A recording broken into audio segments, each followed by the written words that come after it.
Friends, कसे आहात तुम्ही सगळे? सगळ्यांना श्री स्वामी समर्थ. शुभ सकाळ. आणि सकाळीच व्हिडिओ शूट करत आहे म्हणून शुभ सकाळ सगळ्यांना. तुमच्या सगळ्या इच्छा पूर्ण होऊ दे ही स्वामींच्या चरणांशी प्रार्थना करते आणि आजच्या व्हिडिओला सुरुवात करते. व्हिडिओला म्हणजे व्लॉगला सुरुवात करते. आज करणार आहे शेवभाजी. अगदी खानदानी पद्धतीची नाही, पण माझ्या पद्धतीची शेवभाजी मी करणार आहे आणि म्हटलं तुमच्याबरोबर रेसिपी शेअर करावी. आता बाकीचं सगळं आवरलं आहे, फक्त पोळ्या आणि भाजी राहिलेली आहे. बघू शकता सगळा किचन टॉप एकदम क्लीन आहे. आणि मला काल एक कमेंट आला होता की किचन टॉपवर पसारा आहे, तर हो, काल होता, मला मान्य आहे. आणि सगळं आवरून घेतलेलं, इथली खिडकी वगैरे सगळं मोकळी केलेली आहे. आणि कसं आहे सांगते तुम्हाला मी. माझा किचन कट्टा इथं सुरू होतो बेसिन आणि इथं संपतो, त्यामुळं इथं हा कॉर्नर ठेवणं महत्वाचं आहे. त्याच्यामध्ये वरती बशा आहेत, खाली चहा कॉफी आणि साखरेचा डबा आहे, त्याच्या खाली आपला मिसळण्याचा डबा आणि मिठाचा डबा आणि खलबत्ता, एवढंच आहे, बाकी काही नाहीये. आणि इथं कोपऱ्यामध्ये मिक्सर आणि आपलं कांदा वगैरे कापण्याचं मशीन आहे, बस एवढंच आहे.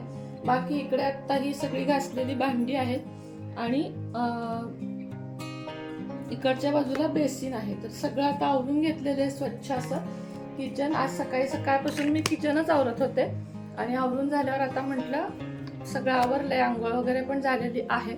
आणि काल गुरुपुष्यामृतला बघा, हे इथं दिसतंय का तुम्हाला, हे कानातलं काल मी माझं पहिलं बदलून हे कानातलं केलं आणि खूप आवडलं मला. नाजूकच जे काय असेल तर गळ्यातलं पण बघताय माझं तुम्ही, एकदम नाजूक आहे आणि तसंच कानातलं पण नाजूक मला आवडतं. हे बघा, हे असं अशा पद्धतीनं काल कानातलं केलं. आणि मुख्य म्हणजे काल गुरुपुष्यामृत म्हणून केलं. आणि या चांदीच्या अंगठ्या ज्या मी तुम्हालाही घालायला सांगते दोन्ही हातामध्ये, कशा ते इंडियन मॉम सुनेत्रा या चॅनेलला सांगेन, म्हणजे किती ग्रॅमच्या घालायच्या, कशा घालायच्या. आता काल गुरुपुष्यामृत होतं म्हणून मी हे खरेदी केलं आणि निरांजन, एवढी 3 खरेदी यावेळेस माझी झाली. बरं वाटलं, कारण गुरुपुष्यामृत दिवशी घरात यायला मागच्या गुरुपुष्यामृतला काही आर्थिक अडचणी होत्या, त्यामुळे जमलं नाही. तरी मी छोटं निरांजन घेतलं होतं, कारण देवघरात मला चांदीचं काही घ्यायला फार आवडतं. बजेटने जमत नाही, पण मी प्रयत्न करत असते की गुरुपुष्यामृतला काही ना काही घ्यावं. आणि म्हणून काल मग माझं पहिलं कानातलं दिलं आणि हे कानातलं घेतलं. जास्त काही भर घालावी लागली नाही म्हटलं तरी चालेल, तेवढ्यातच ते आलं. आणि आता पुढच्या वेळेस विचार करते, पुढचं जेव्हा कधी गुरुपुष्यामृत येईल यात भर घालायची. हे जरा नाजूक आहे जास्त, यामध्ये भर घालायची असा विचार करते. तुम्ही सांगा काय करू, घालू का, चांगलं आहे असंच भर घालावे असा विचार माझा आहे. तर बघूया काय जमतंय, पैशाने कसं जमतंय त्याप्रमाणे बघायचं. तर आता तुमच्या बरोबर मी शेवभाजी शेअर करणार आहे. आणि खरं सांगू का, त्या किचनमध्ये बल्ब सुद्धा, इथं डोक्यावर एकच बल्ब आहे आणि बाकी कुठं लावायलाही जागा नाहीये, त्यामुळं थोडासा अंधार आहे. आपण घर बदलेपर्यंत ऍडजस्ट करा.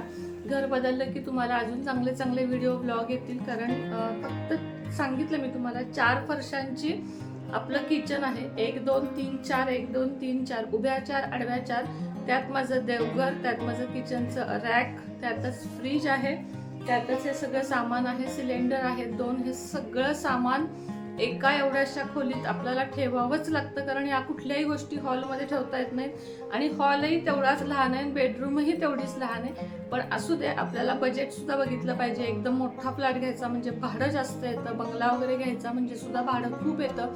आता गेल्या वर्षी मी बंगल्यात राहत होते बघा, 15,000 भाडं प्लस लाईट बिल, म्हणजे सगळं मिळून 20,000कडे जायचं.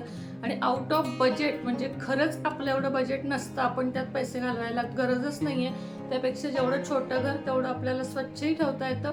आणि दुसरी गोष्ट म्हणजे आपले पैसेही वाचतात. शेवटी भाड्याचं घर आणि खाली कर असं म्हटलंय कशाला. जोपर्यंत माझं स्वतःचं होत नाही तोपर्यंत असंच मी म्हणजे बजेटमध्येच राहणार, जेणेकरून 4 पैसे साठवून मला स्वतःचं घर घेता येईल. माझं खूप मोठं स्वप्न आहे की मला स्वतःचं घर घ्यायचं आहे. आणि महाराजांच्या चरणी प्रार्थना करते की महाराजांनी आपल्या घरात स्वतःच्या आपल्याला न्यावं. आणि चला आजच्या व्हिडिओला सुरुवात करते. आता शेवभाजी तुमच्याबरोबर शेअर करेन आणि शेवट तुम्हाला भेटेल. चला आता बनवूया शेवभाजी. आणि लक्षात आलं की तुम्ही या अंगठ्यांबद्दल विचाराल तर या 5-5 ग्रॅमच्या आहेत.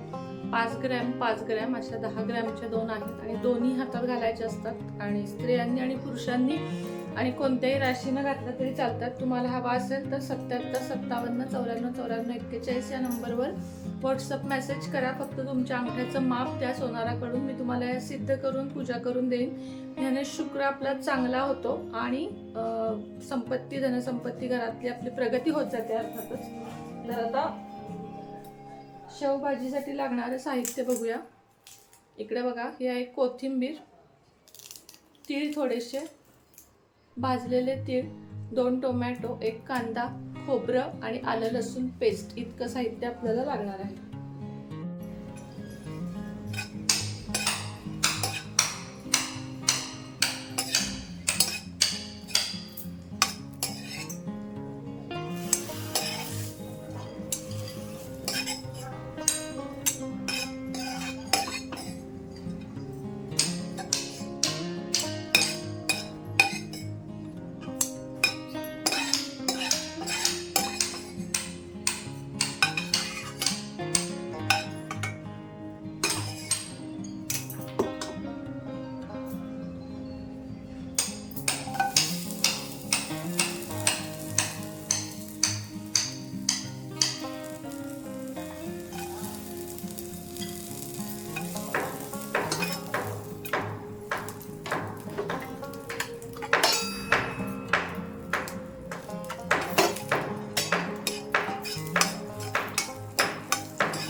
ग्रे कलरचं काढू,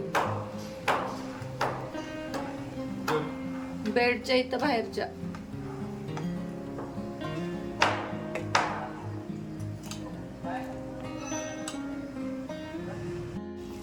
अशी टेस्टी मस्त शेवभाजी तयार झाली आहे. आत्ता थोडीशी शेव घातली आहे भाजी मिळून यावी म्हणून, आणि मग बाकीची शेव आपण जेव्हा जेवतो ना तेव्हा घ्यायची, खूप छान लागते. तर अशा पद्धतीने आज तुमच्याबरोबर शेवभाजी शेअर केली. शेवभाजी पोळी, भाकरी, भात या कशाबरोबरही छान लागते. आणि काल मला अजून एक क्वेश्चन आला होता की कांदा लसूण, तुम्ही लसूण खात नाही ताई तुम्ही, मग कसा काय घातला? तर मी नैवेद्याच्या भाजीमध्ये लसूण घालत नाही.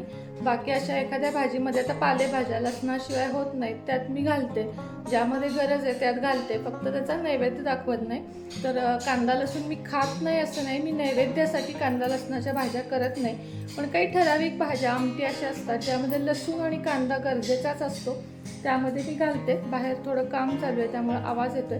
तर तुम्हाला आजची माझी रेसिपी सिंपल आणि एकदम चांगली अशी रेसिपी कशी वाटली सांगा. आणि तुम्ही सुद्धा सगळे बनवतच असाल, यात कॉमन भाजी आहे, तरी पण मी माझ्या पद्धतीनं शेअर केली तुमच्याशी.